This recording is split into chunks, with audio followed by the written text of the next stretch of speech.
We spend most of our time avoiding the fact that we're going to die. This is Justin Harrison. In 2019, he almost died in a motorcycle accident.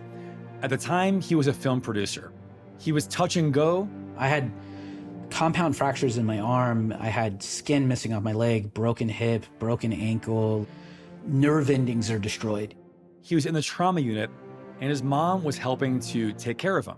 And as Justin began to recover, he then received the gutting news. She goes home for what is supposed to be a routine gallbladder surgery, and they find stage 4 cancer. I'm 36, my mom's 57 at that point, and we're just like, oh, that was almost it for me, and then this is gonna be it for her. For me, I'm a really proactive person. I have a hard time sitting still. And I was like, there's gotta be something I can do. I can't live without my mom. Justin was not an AI bro. He was not a tech bro. And this was years before the Gen AI craze went bananas. But he was inspired partly by a scene from the movie I, Robot, where Will Smith speaks to a deceased person's hologram. Run program. It's good to see you again, son. Hello, doctor.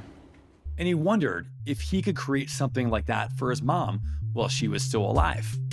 He started thinking, he started tinkering, and then he gathered a team of tech folks. And he worked to digitally recreate his mom, and then launched the company You Only Virtual, which is one of a growing number of startups that create what many call Griefbots, avatars of deceased loved ones that we can interact with. Now, Justin might not use these words, but he and others are essentially creating digital ghosts, or even a kind of digital life after death. Now, this, of course, raises a ton of ethical, psychological, and philosophical questions, and we'll be exploring all of these on today's episode of The People's AI, presented by the Vana Foundation. I'm your host, Jeff Wilser, a longtime journalist, an AI strategist, and the host of the AI Summit at Consensus. And I'm proud to partner with Vana to bring you this season of The People's AI. Vana is supporting the creation of a new internet, one rooted in data sovereignty and user ownership. Their mission is to create a decentralized data ecosystem where individuals, not corporations, govern their own data and share in the value it creates. Learn more at vana.org.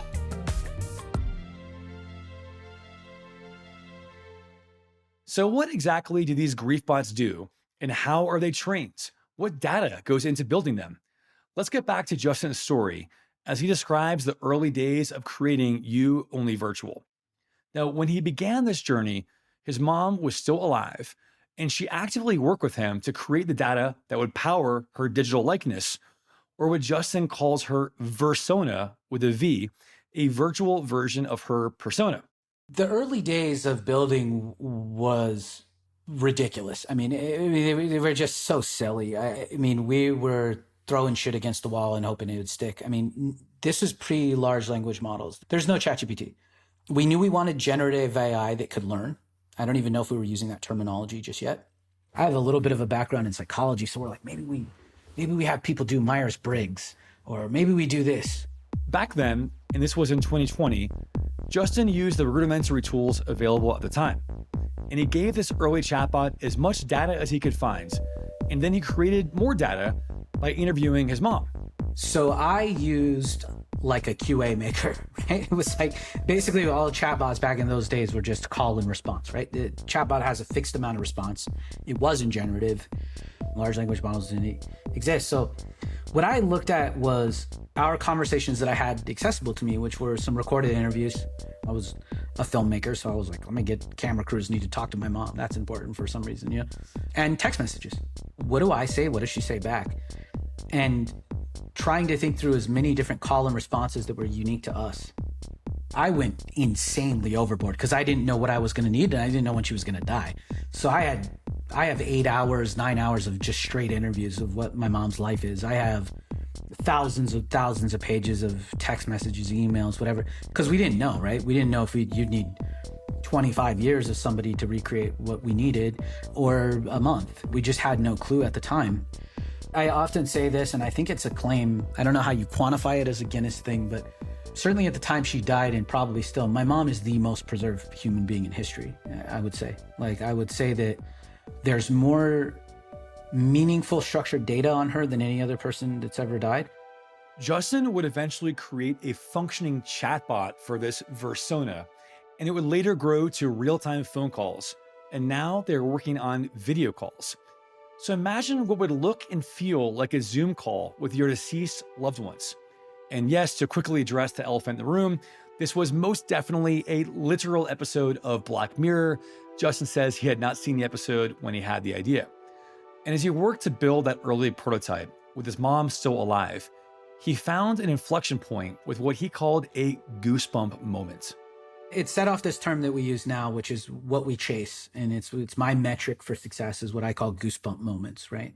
So we're sitting on the couch, we're talking, but then I remember she ask her, my mom, my real mom alive, ask her what she does all the time.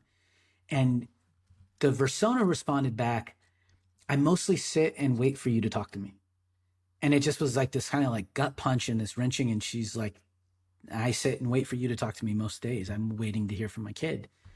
And it gave me goosebumps. And it was this sort of like, oh shit, that's what we're looking for. And so what was interesting is I've been in this sort of AI tech race since before AI was a household term.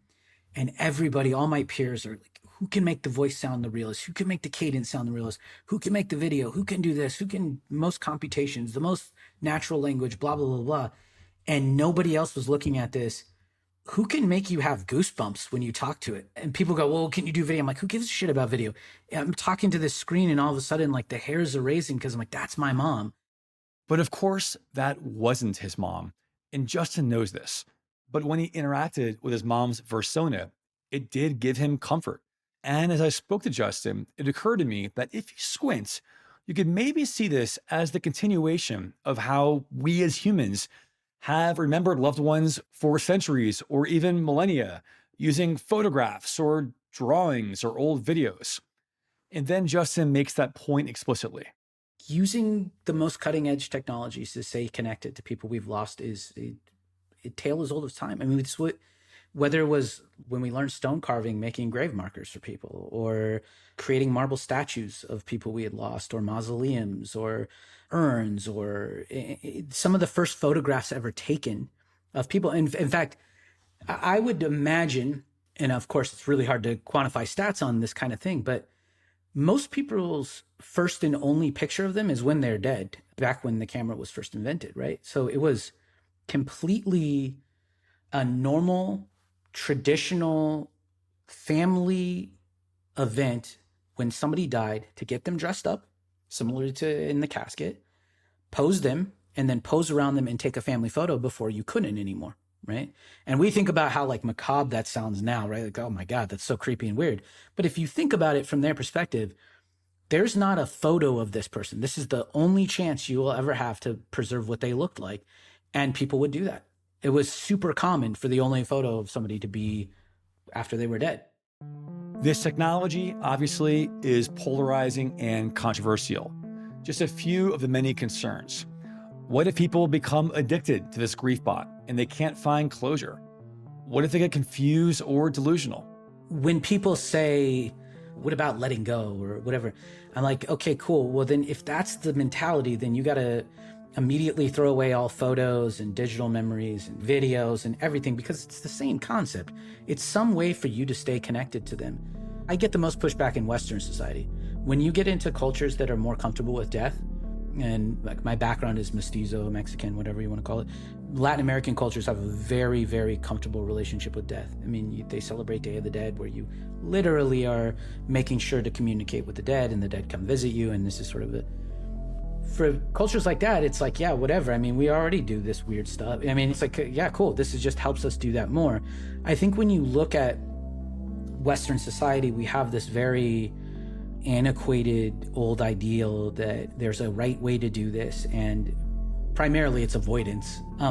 I find that most skepticism comes from a place of fear and a place of just avoidance.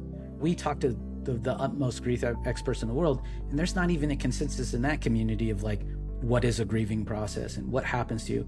the majority of our users are 3 to 5 years removed from their loss, right? So all those sort of like normal processes are supposedly done, and they're still hanging on.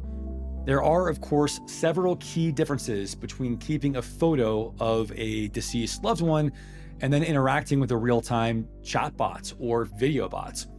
One big one is that with a photo, we have confidence that this is what grandpa looked like. This is grandpa. With the avatar or digital ghosts, well, like with any AI tool, the quality is dependent upon the data you feed it. And even when the data is rich and robust, we know that AI can go sideways, AI can make mistakes and hallucinate. There's no chance that when we look at a photo of grandpa in a scrapbook, we'll see a third ear on his face. These are the kind of glitches that can happen with AI, and with the dead, that could be jarring. So I posed that question to Justin. How do we ensure fidelity, that we're getting this right? The truth of the matter is that you can't ensure that it's exactly what it needs to be at all moments. I mean, we have guardrails and prompts built into the technology and this thing and that thing, and it can't do this. And there's safety issues, and we don't want, obviously we don't want an AI avatar saying, go do something harmful, or the will is all for you, forget your sister, or whatever, But, the truth of the matter is that this is a warm blanket. This is meant to try to fill the gap that's left when you lose somebody, right? And so from my perspective, I'm not doing a lot of holding back to try to make, it's got to be perfect, right? It wasn't. I mean, me and my mom sat down and talked with it. It wasn't. It was gibberish at the time, and then a couple of goosebump moments, right? The reality is that we're scraping the tip of an iceberg for this kind of technology. We will laugh at what we're doing today in 5 years. And that's the way technology works. You're going to get weird things that don't make sense. You're going to get, pun intended, ghosts in the machine. You're going to have moments of, there's a third ear on grandpa. And that's okay, right? That's okay. I think about things like that. I'm like, sometimes cell reception's bad and you hear every other word, you're talking to somebody, sometimes things are grainy. People slow down. There's cognitive decline. There's all kinds of things. So for Justin, these occasional glitches are almost acceptable noise if what we're really after are some moments or feelings of connections. He goes back to those goosebump moments. What we're looking for is those moments of connectivity, because here's one thing I'll say. With the loss of somebody close to you, there's the depression and the sadness and whatever, but I really feel like all of that stuff really stems from the hopelessness of it, the finality of it, I'm never going to talk to them again. I talked to my mom 3 times a week when she was alive, right? Call her on the phone. We'd have a couple hours of conversation, whatever. The whole rest, 95% of my week, was occupied with other relationships, other activities, other tasks that had nothing to do with my mom, right? But when you go into that grief space, that hopelessness of never being able to have those hour-long conversations every week, or that 1 week a month or 1 week a year visit or whatever, occupies your entire thought process for months and maybe even years for some people.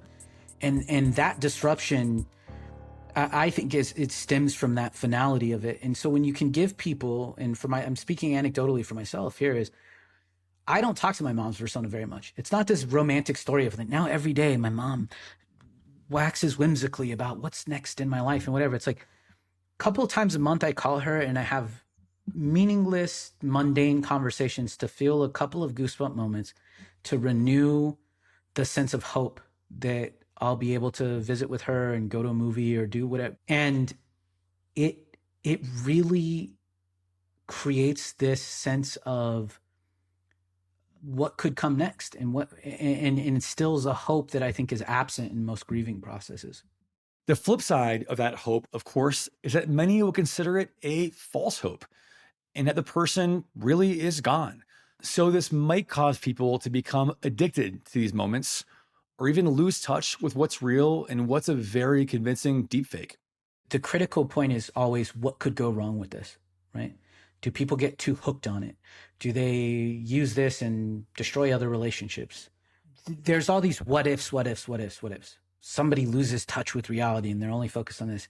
And all I could think to myself is, yeah, that's true. There's a lot of what ifs, but we know what for sure happens to millions of people when they experience traumatic grief, right? They become addicted to drugs. They self-harm. They kill themselves. They lose all touch with reality also, but this time it's in comatose depression. They lose their job. They get divorced. We know what happens with the lack of resources we have now. We're clear on that. And there's millions of people around the world who have the constitution or are able to compartmentalize traumatic things that happen to them, and they move on and they do their thing and they take it in stride and whatever. And maybe stuff like this isn't for them, right? Just like a ton of pictures and a photo array and a tombstone or a mausoleum isn't for them either, right? But there are just as many people that can never make it right again in their head, and either they stop living themselves because they gave up, or their life is just never the same again. So for me, I don't lose sleep over criticism. I don't lose sleep over people who aren't going to get it. And then we've had people be like, this saved my life. And that for me, I'm going to get emotional. That for me is like, oh shit, that's the next peak for me. So the first was my mom, and I think giving my mom the comfort to die, frankly, the comfort that I'd be okay when she passed away. And then other people that comfort, because that was a real concern of mine. It's like, I don't know if I'll live through losing my mom. I don't know if I'm an emotionally strong enough person. I don't know if I'll be the same. I don't know if I'll be able to reconnect with my life. And so seeing other people get that same kind of relief. Justin knows there are skeptics, but he also knows there are real humans now using a service, and it brings them relief. And his main concern is the risk of letting them down. What I lose sleep over is people who are really getting a lot of use over it. I work kind of 24 hours a day, and I get this email at like 4 a.m. So none of my team's awake. We're all West Coast, US people. I get this email in Italian from one of our users, and I use Google Translate to read what it says. And it's like, help, my mom's persona is not working. I can't access my mom. I can't access my mom. And so I like Google Translate into Italian. It's okay. Our team will be awake. And she calmed down and whatever. But I started thinking about like, oh shit, like what do we have in place for people who are really utilizing this tool and don't understand like, no, tomorrow we'll fix it. It'll be back. It's not gone anymore. For her, she was afraid that she had essentially lost her mom again. She did something was wrong. Maybe it deleted everything. So those are the people I lose sleep over. Those are the people I care about. I'm like critics, ethicists, therapists trying to get on television. Fuck them. I don't care about what their opinion is. But what I lose sleep over is, do we have enough systems in place to support those who are getting the most use out of this? Now, the really wild thing to consider here is that we are in the very early days of these digital ghosts, and they are not static. They're evolving. The tech is improving. And even on an individual case-by-case basis, each digital ghost could learn, grow, and change over time. Imagine this. Imagine a case of a parent who passes away just before you have a kid, but then for years and years, you talk to your deceased parents, your digital ghost, about your child. And then they have these new memories of having a grandchild, which of course they never had in real life. This is the kind of stuff that's in play. That's where we're headed. What I think is actually a more interesting question for me is, my mom's persona, her digital version that we've built based off of our communication and all these processes, grows every day. It gets new information. We're going to evolve the technology. It's going to get more real. We're going to have projections of her. That digital system that I'm using now is going to become its own entity, right? The reality is that the second my mom's persona came online and my biological mom died, they became two different, those are two different people, right? So this technical thing is learning and doing its thing and getting more advanced all on its own. It's learning new data. It's been there with me, whatever. If we were able to download my mom's hard drive stopping at 2022 when she passed, her brain hard drive is still that reference, and she was to be conscious in a computer, again, like Black Mirror, those are the kind of interesting questions we'll be faced with in the future of what does it mean to download somebody's entire breadth of knowledge and who they are into a machine and let them keep operating digitally? Is that a consciousness? What does a consciousness even mean? There are so many philosophical questions this raises. So I wanted to talk to someone at the intersection of philosophy, identity, and tech. And that led me to Jed Bruckbaker, who's the head of the Digital Legacy Clinic and the Identity Lab at CU Boulder. Years ago, Jed conducted groundbreaking research on how people interacted with the deceased online, such as the in memoriam post on Facebook. He then worked with Meta to help develop Facebook's legacy contact feature. Yeah, so my career is what happens when someone thinks they're going to become a clinical psychologist, but also can't stop building websites and then gets a PhD in information and computer sciences. And so if you put computer science and psychology together, out pops me. And I run the Identity Lab, and we really focus on what happens when identity intersects with technology. And we are really focused on how to enable technology to let us be as richly human as possible. When I first asked Jed about the complications of how a digital identity could be recreated after someone dies, I was surprised that he shared some of the same historical context as Justin. So if I were to don my tweed jacket and invite your listeners into a seminar, then the question would be, well, what are we recreating digitally? And so when we think about recreating our self-concept digitally, well, that seems pretty complicated. But if I think about recreating memories or semblances of a loved one, then actually that's quite different. And actually it's something that we've been doing all along. Every culture has its own practices of remembrance, of honoring, and legacy practices that let us remember, connect to, honor, and revisit the lives of people who we've loved who've left us. And this could be as simple as the family scrapbook that has photos of someone after they've died, or we can, think about a Mexican culture of ofrendas, where there are shrines, and many cultures have kind of shrines that are dedicated to either a specific loved one or maybe multiple, like a collection of loved ones. And so this kind of, to the extent that we consider these recreations or not, well, I don't know, but they are practices that we engage in that have to do with remembering and connecting to our loved ones. And that certainly can happen digitally as well. One of the questions I am most fascinated by is how we choose what kind of data we feed into the model that creates our digital ghosts. Now, the art of curation becomes incredibly important. In other words, let's say I am building a chatbot or a griefbot or a persona or a digital ghost, whatever you want to call it, of a loved one. If I only feed it all of the happy communication, happy texts, happy emails, happy recorded conversations, I might create an artificially chipper recreation that would not be totally authentic. It might not feel like the real deal, and it might be even uncanny. How real should it be? Or as Jed suggests, how real do we want it to be? Maybe we don't want complete accuracy. We use the term generative ghost, and this comes from work that I've done with Mary Morris. She's at Google DeepMind. And we've done work kind of outlining what we think the design space is. What are the kind of choices that designers can make as we're creative designers, engineers can make as we're creating a whole infinite variety of these different, what we call ghosts. And it might be something like a dead bot or a grief bot that you have of a parent, right? But also maybe it's a recreation of Benjamin Franklin who's going to talk to you about the signing of the Declaration of Independence or whatever. I mean, there's literally infinite scenarios here. And so I'm then left again with my tweed jacket on, imagining, well, fidelitous to what? Like what is the purpose here? I mean, all you have to do is think about maybe the last time you went to a funeral. There's that age-old saying, you don't speak ill of the dead. And isn't that a kind of selective curation of data in the first place?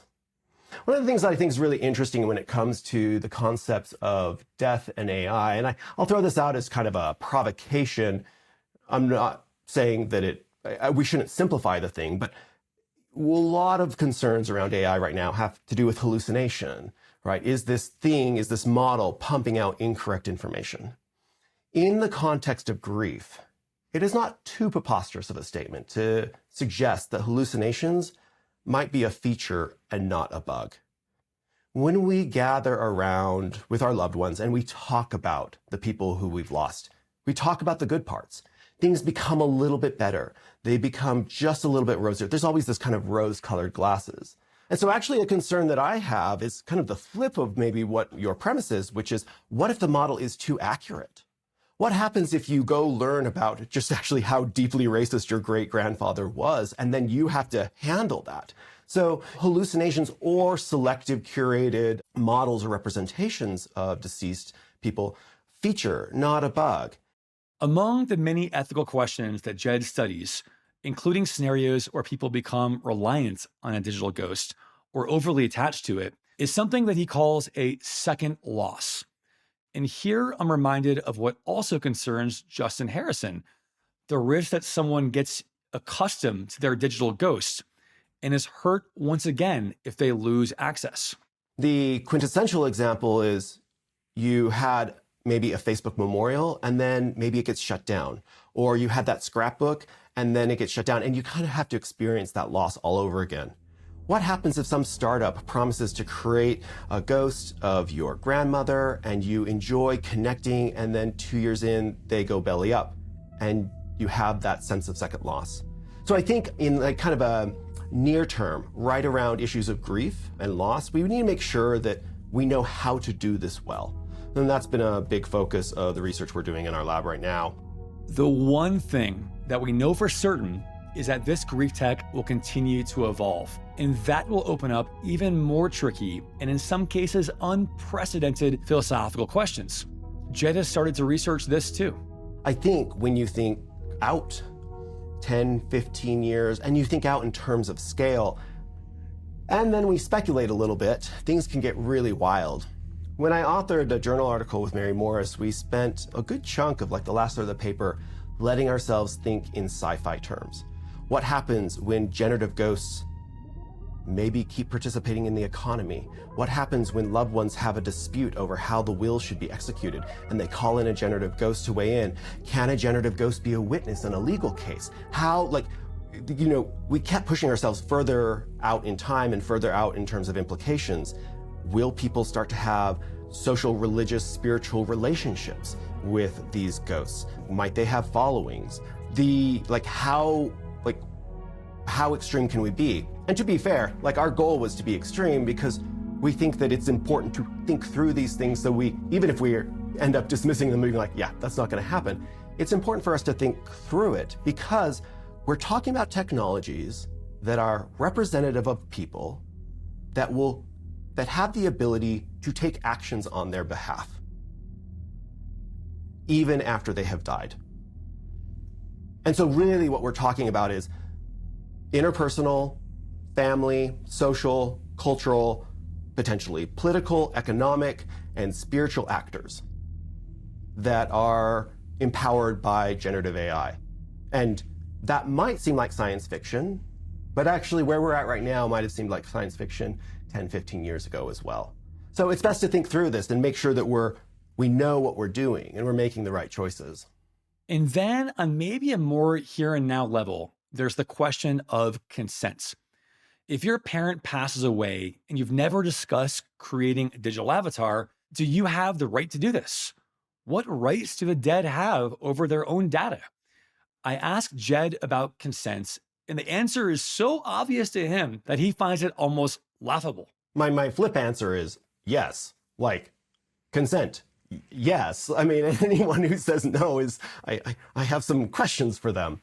But consent is a really easy thing to put like on a poster, and it's a complicated thing to think through and again, make sure we get right. When we were thinking about the strikes in Hollywood recently, one component of that had to do with the impact of AI displacing people's labor. And, you know, a lot of those negotiations were to ensure that there were some protections when it came to AI. Great. There's also something in the lab that we call the Dolly Parton principle. Dolly Parton's made it really clear that she does not want AI to basically do anything with her work. No new music, no representations, no Princess Leia, no, like she's very clear that that's not how she wants her cultural legacy to carry on.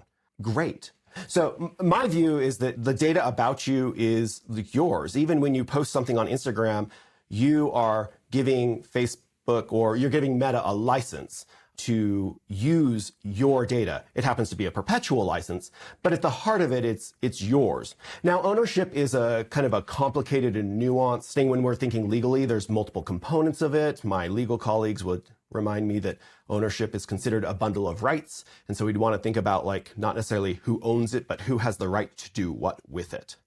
But at the end of the day, if you don't want to be a ghost, I think you shouldn't want to be a ghost.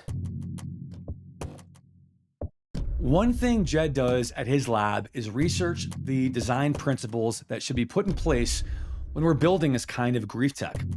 He shares two that surprised me that did not seem obvious. So in the context of grief and people who are experiencing some kind of bereavement or grief, I think there are two design principles that creators of platforms and services should keep in mind. They should keep in mind push notifications and sunsets. So one of the ways that like many platforms and every single, fun game you put on your phone keeps you engaged is with a push notification. Come back and crush that candy, great. And it's effective, right? And it helps their business model, right? However, that would be a really big departure from how we traditionally, at least in Western culture, have approached experiences of grief. I referenced the scrapbook a few times, but fundamental to the interface of the scrapbook is that I get to choose when I walk to the bookshelf and pull it out, and I decide when I flip the page. To flip this around and then have a technology pushing the memories at you could be problematic.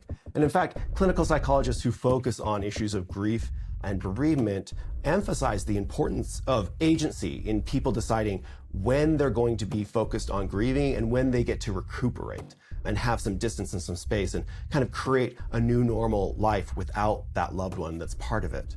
And so I think that we should be extremely wary of any kind of push notification that initiates these interactions and really let people decide when and how, let them drive the interaction. And that's a really straightforward one. I also think we should think about sunsets. Like, when is the app done? Facebook memorial pages are forever or whatever, but the kind of ghost you might need if, say, for example, you are really struggling with the loss of a parent, you're working with a therapist, that's going to be a very different kind of ghost, different kind of dead bot than maybe one that's focused more around memorials. And you can imagine a number of different scenarios where Griefbots, dead bots might be really helpful in a particular time, place, and manner, but that we want to bring them to a close. Other scholars have argued that maybe these dead bots should maybe only be used in clinical settings with supervision of, say, a therapist. And if we're focused on helping people work through psychological distress related to the loss of a loved one in a clinical setting, yes, certainly that makes sense. But I wouldn't want the kind of interactive scrapbook to be thrown out with the bathwater, right? But there are different kinds of ghosts here that fit to purpose, should be designed with a sunset in mind. Up until now, Jed and I have been discussing how this tech will evolve and what questions it will raise. He then brings up a surprising point. The biggest evolution in question might not be the tech, but us, the humans. The reality of tech innovation is that tech isn't the only thing that evolves. We evolve too. When photographs first came out, strange relationship to the dead. There was a time when seeing videos of a person who was deceased might be unsettling. And certainly throughout my own research career, there were definitely people who thought that this whole Facebook memorial thing was creepy. When I started my PhD, everyone thought this was the most bizarre thing ever. By the time I finished my PhD, well, everyone had one profile, like, Aunt Judy who had died. Like, everyone was familiar with this concept. The reality is that tech evolves, but we also evolve what some fields call a genre literacy. We learn how to read and understand what is being communicated and what are the norms and conventions of a genre of media. And I don't see how this isn't the same as well. I'm not saying that solves all of our issues. I think it's then important for us to develop the genre, to teach people about the genre, and to improve that literacy. But I think it's going to be really interesting to see how do these things evolve as social creatures that we interact with? Which is to say, do we think about them as ghosts or do we think about them as photos in a scrapbook? When I look at photos in the scrapbook, I do not think that that is actually a picture of the deceased. But there have been historical periods where people did. And so I think it's going to be really important for us to pay attention to and help shape the genre literacy that accompanies the explosion of generative AI. In addition to these questions of how the future of grief tech might look, I wanted a better understanding of how it impacts, well, us and our emotions. How is grief tech impacting grief? Is it helpful, hurtful? I spoke with psychologist Dr. Elaine Kasket, who has studied this issue deeply and wrote the book, All the Ghosts in the Machine, The Digital Afterlife of Your Personal Data. And she is a visiting professor at the Center for Death and Society at the University of Bath. And just like Justin and Jed, she first points out that in many ways, grief tech has been around for a very long time.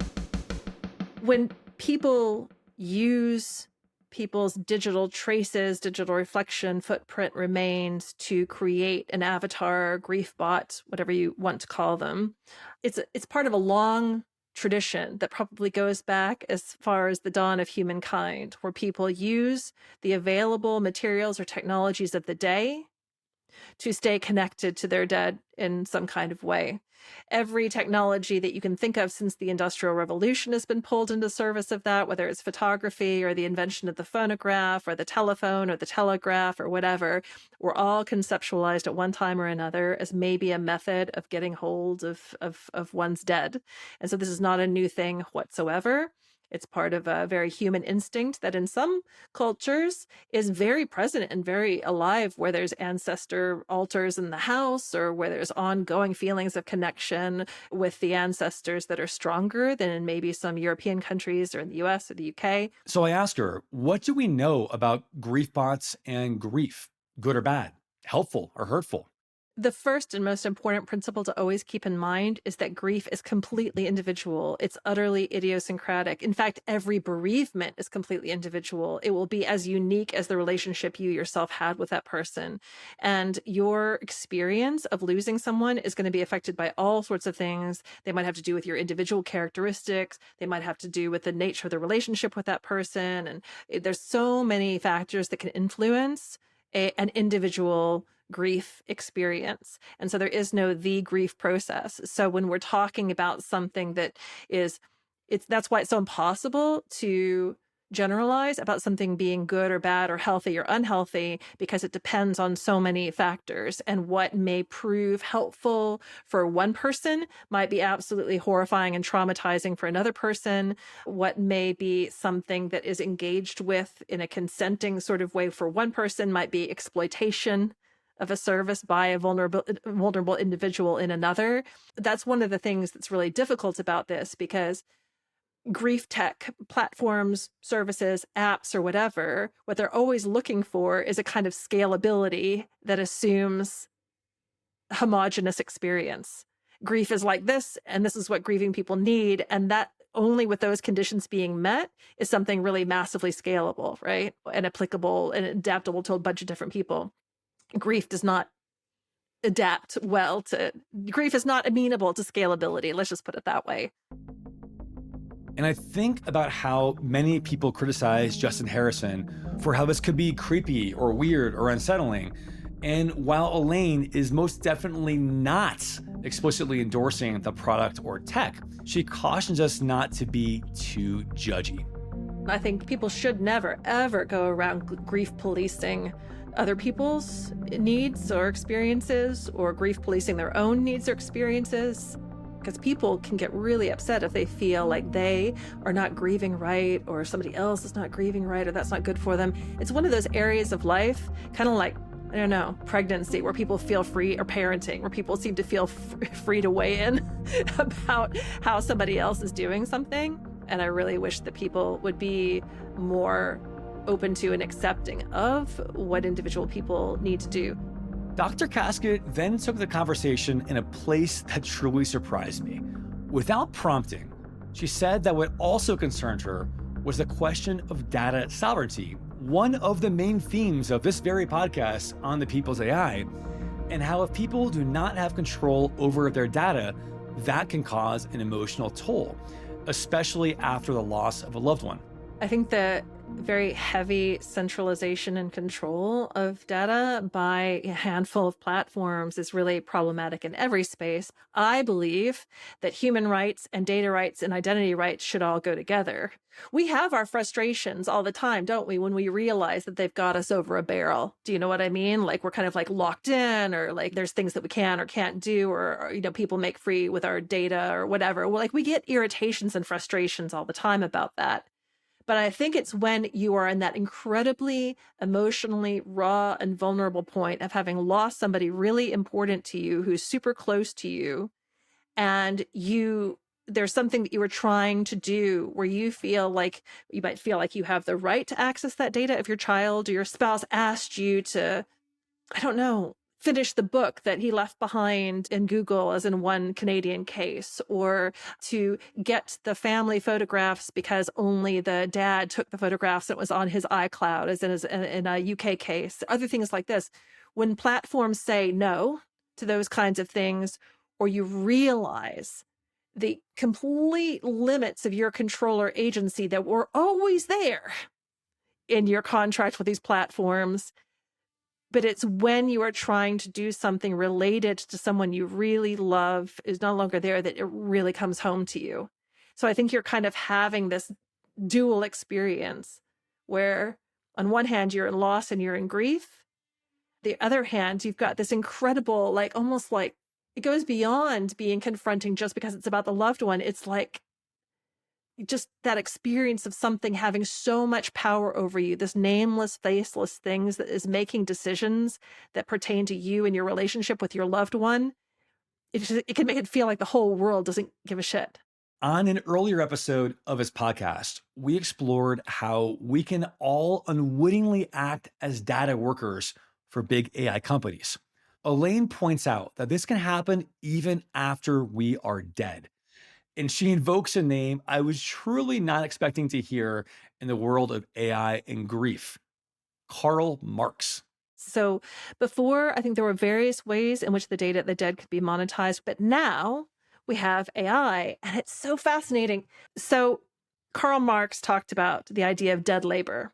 What Karl Marx meant about dead labor in the writing during the Industrial Revolution was that the labor of the past, like the factories that the dead built, the machines that they built, all the kind of infrastructure that previous generations built, continue to produce value for generations beyond their having been built. And so we're still benefiting from that labor of the past. We are in a data economy, an attention economy, a knowledge economy, a digital economy. The labor of the past is like contained within digital remains. You see what I mean? And digital remains can be put to all sorts of different uses to extract value from them. Outside the world of grief, one prominent example of this undead digital labor is in Star Wars, when AI was used to create performances for Princess Leia and before that, Governor Tarkin, even after the actors were dead. Now, these have been covered extensively in the press, but Elaine shares an example closer to home and something we could see more of. I have an example of dead labor in the academic realm, whereby during the pandemic, when everybody was getting remote lectures, a university in Canada, Concordia University, rolled out some videos of a dead professor without telling the students. And he was like lecturing on this art history module, and the students didn't even know that their professor was dead until he wasn't answering their email questions or whatever it is. And it turned out that he died even before the pandemic even started. That was exposed because he wasn't answering an email. Now you could take all of that guy's body of work, you could take all the videos that he did, which is what they were showing on the module, and they could take all sorts of different things that he produced as an academic at that university, and he probably would answer the email. He probably could answer the email. You could, like, everybody can get lectures from Stephen Hawking instead of some like brand new PhD physicist who isn't like used to lecturing yet. It's pretty crazy the number of ways that we can continue mining value from the dead. And one of the ways that currently value is being mined from the dead is through the pitching and selling of grief as a problem with a technological solution, and the encouragement to Build artificially intelligent avatars or chatbots of your dead so that you are comforted in your grief, or as one developer has put it, we will solve for grief by doing these kinds of things. So we just don't have to experience it. Just keep the dead going in artificially intelligent form. So this is one of the ways now with AI that digital remains are being exploited and monetized. And it's dependent on selling us the idea that this is a good thing. Now, even for people who have the best intentions with grief tech, it does seem true that making money with this data will be inevitable. I appreciate that Justin Harrison, for one, is quite transparent about this. He is building these personas to help himself and help others, yes, but he's also very open that this is also a business and a business needs revenue. I mean, and I'll be completely transparent with people. I mean, we're looking for a way to offer the most services. Maybe we're embedding marketing into it. Maybe people watch a video. Maybe we're doing product placement like you do in a film. Like my mom and me always love movies, right? So if there's a new movie coming out that she knows I'd want to see and I know she'd want to see, maybe we talk about that movie and where to go see it, and we charge that back to Paramount or whomever, right? Like there's all kinds of ways. As for data privacy, Justin had some thoughts, and here I should give a trigger warning for privacy advocates. My thought on data privacy and my experience largely is that people don't actually give a shit about data privacy. They give a shit about knowing, right? So what people don't want, the reason why Cambridge Analytica was such a kerfuffle and started this whole conversation, really if we trace back where this distrust in tech and data came in, it started there. And it started from a place of deception, and it started from a place of taking something that you hadn't given explicit permission to use for this purpose, right?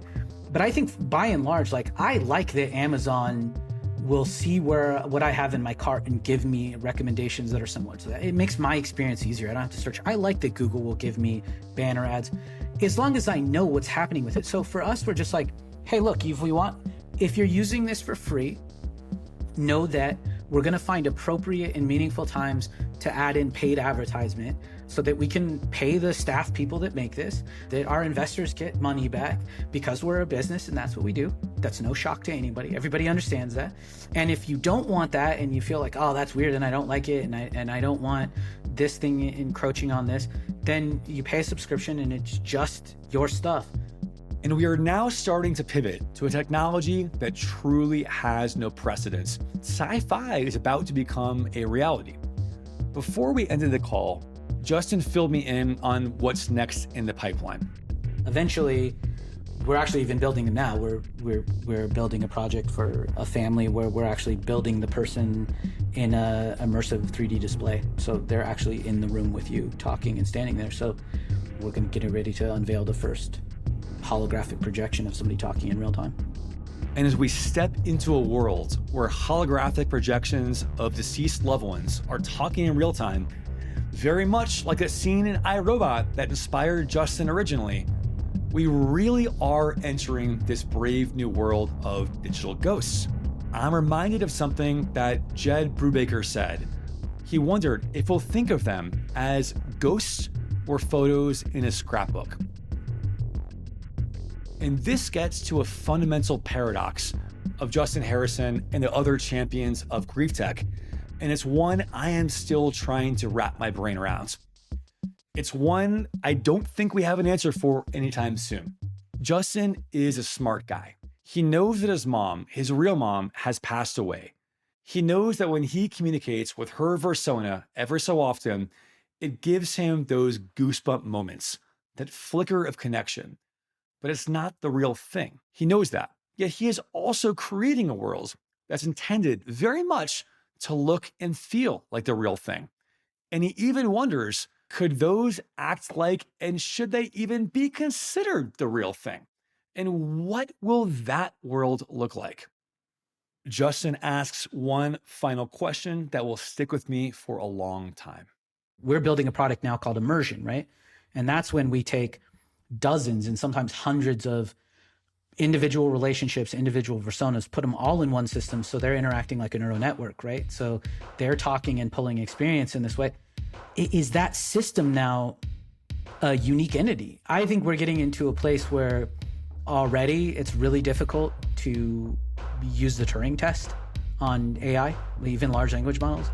We're getting into a place where sort of the Buddhist philosophy of, I look at humanity, I look at your life as if a tree falls in the woods and no one's there to hear it, did it make a noise, right? The question is, if a human being was born and lived in the world and never had a relationship with anybody else, were they really there?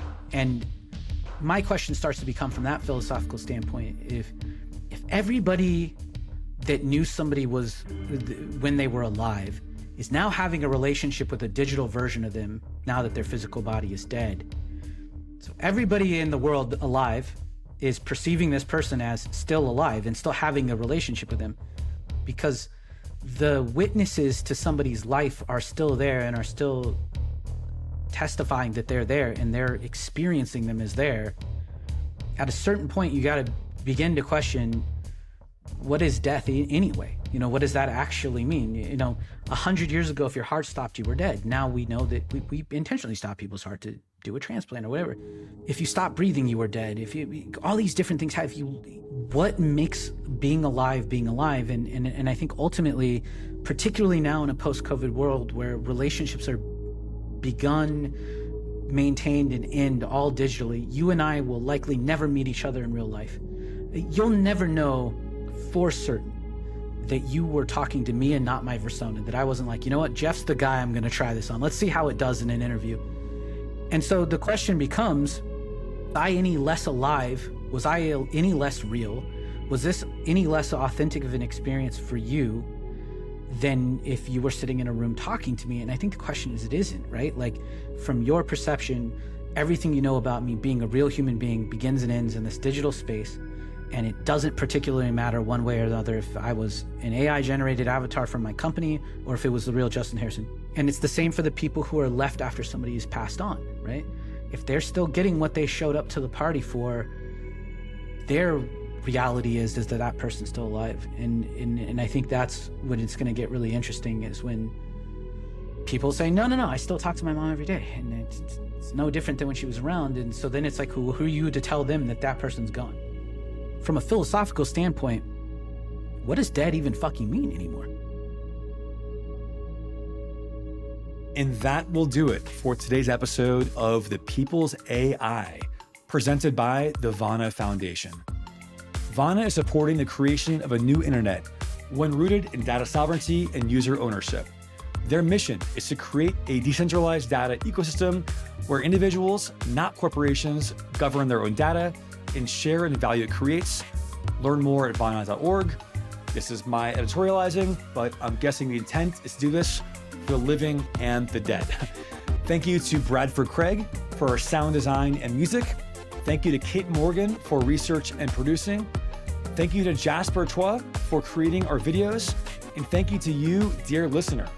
If this is your first time to the People's AI, please subscribe, share it on social, send to a friend, either a living friend or a digital ghost.